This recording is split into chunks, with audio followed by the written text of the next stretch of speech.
Welcome to the Numerology and Astrology for May 10th, 2020. If you add all those numbers together, you get the number 10. And the number 10 is the 10 of radiance and boldness and courage, and it's a warrior number, and it's that willingness to kind of jump in and take risks. And today is a type of shift that is not only numerological, but it's also astrological. So I expect something to get interesting. You know, funny how you can feel something below the surface, but not be able to define it exactly. And this is one of those days. You know, there is an energy that is different, and it is arising from something deeper in the psyche of this world. I can energetically feel that shift, and it allows for an enhanced feeling of awareness and a kind of a psychic version of goosebumps, letting you into something that has a deeper significance. The answer to such moments is to stay awake and alert, stay present and open, listen and be aware, bend your knees and be ready to make a shift. There is power when you are prepared. Responses are always better because shock and fear cause you to stop and freeze. Fear comes from the unknown and confronting something that is vastly new and not knowing what will come next.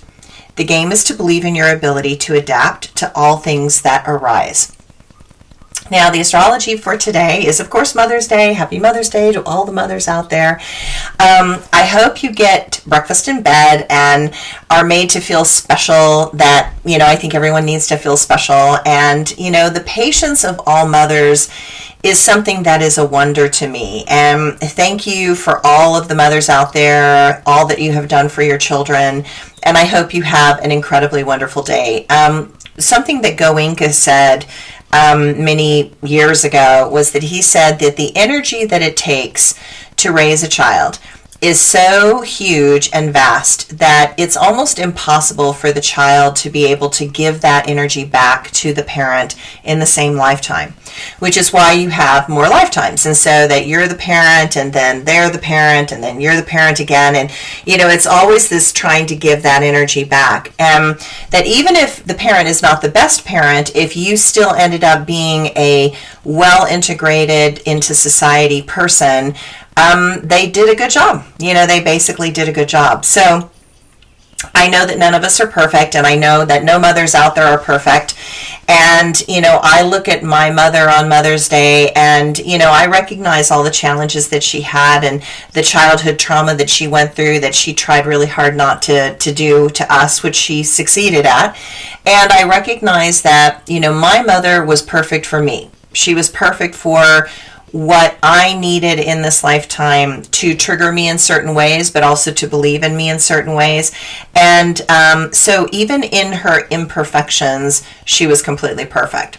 So, you know, kind of recognize that you picked this mother, you know, at this time for a reason. And do you know the reasons you picked it? Is it karmic? Which I had a lot of karma with my mother. It's totally not like it was a cupcake and easy, but it was loving, it was energizing, it was vital, it was vibrant, and mistakes and all, problems and all, warts and all. So take this day and kind of give your mother some juice and some love, and tell her the things that she did well, and tell her the things that you remember that you really appreciate about her. I'm sure that would be exactly what she needs for Mother's Day.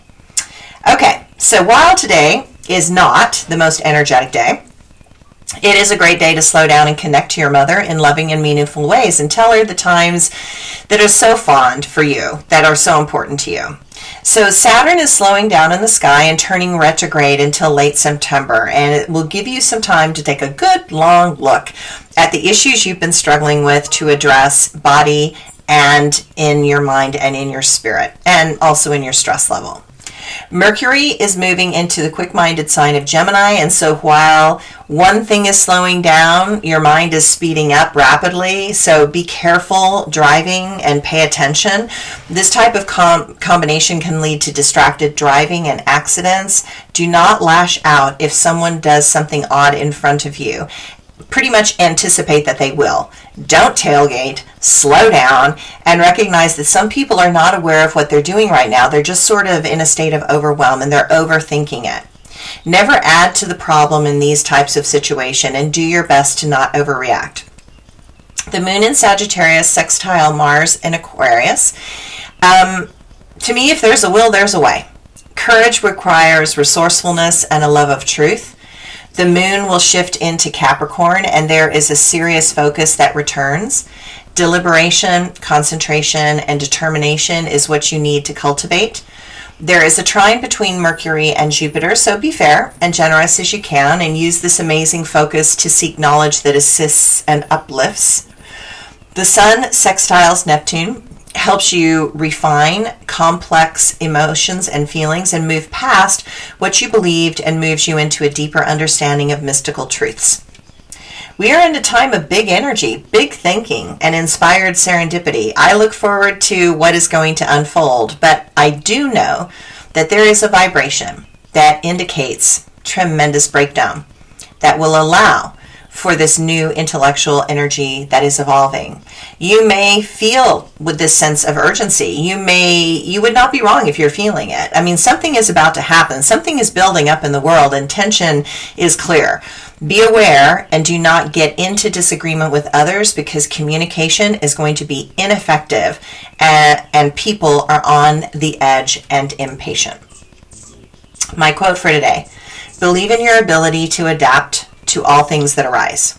Believe in your ability to adapt to all things that arise, because a lot is about to arise. Okay, story for today.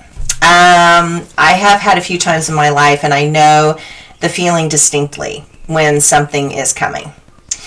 I never really know what is coming, but there is a distinct feeling that there is a significant energetic shift in the ethers. And I have felt this during times of intense change, global events, 9/11, different events that have had significant global impact that often alters the course and trajectory that is presently in place. I do not see such energies as being bad or good. They are moments when something begins to break, kind of similar to ice beginning to melt in a frozen landscape. The cracking, the crackling, the shattering, something breaking apart, the beginning of movement. Where that movement leads is something that we all get to experience in the degree of our perception or the level of our denial. I also know that we are not in a place I know we are not in a place that a cataclysmic shift is not going to happen tomorrow. But we are feeling the rumblings of a volcano that is preparing to go off, metaphorically. If you have those same feelings, know that you're not alone, and know that we are going to do this together. So, my story about this feeling.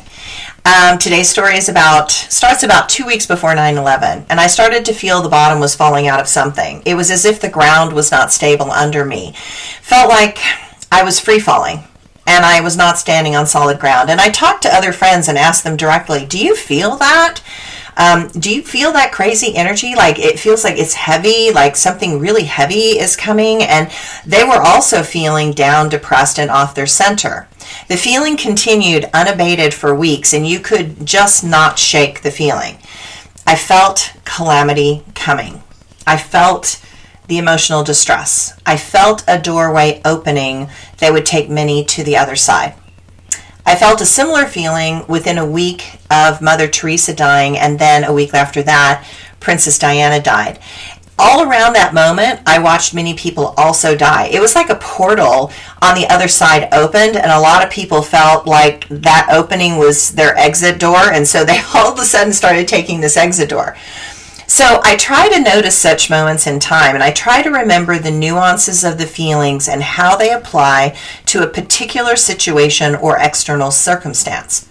The older I have become and the more experiences I can catalog, I find the more accurate I can be in future events. But it is a tremendously difficult task to translate such subtle energies accurately, and I have failed, miscalculated, and had to make many corrections and adjustments to my catalog. I believe that it is very difficult to not project past situations and feelings into present patterns. It takes great objectivity that I have attempted to cultivate, still working on it, but attempting to cultivate it. But back in 9/11, I was in Santa Barbara working, and I was on the phone when a bee stung me under the arm. And I'm looking at the bee and exclaiming to her, "What are you doing? Why are you stinging me? I'm not a flower." But the feeling from her was one of a message. After all, she was going to die in this process, and she was telling me something that was important enough that I needed to know, that she was willing to die. And after I got over the shock of that moment, I called 3 friends that were also psychics, and all 3 of them had also been stung by a bee within 24 hours. That seemed sort of weird. Now, that just got everything more interesting to me, and clearly there was a message of some sort. So we all together tried to analyze the message. Something was going to be a bee sting operation. Something was going to try to kill a larger organism, but they would die in the process, and the larger organism would be hurt but not killed. It would seem to be sudden, uncalled for, and somehow organized, like bees are very organized. But from there, we were kind of all lost.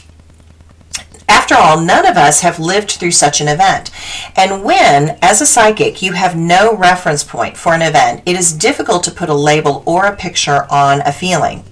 That night I went to sleep and I had a perfectly graphic dream that was literal in all ways. But because I always try to look at dreams metaphorically, I did not take it literally, which I probably should have. And the dream was as follows. I was in a skyscraper, way up high. There were thousands of dead people. They were all wailing like ghosts, dead people. Whoa! And I kept trying to talk to them, but they would just walk through my body, leaving shock, fear, dismay, and death in my emotional experience. And I kept asking in the dream, who died? Who died? Did you all die? How did you die? And they just kept wailing in anguish and pain. Then a fireman came up to me and told me, the most powerful person in the world just got hurt, but we are going to make sure everyone gets to the other side. You don't need to worry about them. And I thought, well, that's a strange statement. In retrospect, I recognize that the most powerful person in the world was the U.S. government, and that those firemen were going to make sure everyone was able to transition to the other side. I kept seeing like them putting ladders to heaven up for everybody to climb up. The next morning I woke up, I remembered the dream, I turned on the television when the first plane went into the World Trade Center. In that moment, everything made sense from the dream. I knew that that building was going to come down. I knew that those people were not going to get out. Now, I did not know that a second building was also going to get hit and a second building was going down. But I also knew that there were firemen that were there to help people up the stairway to heaven.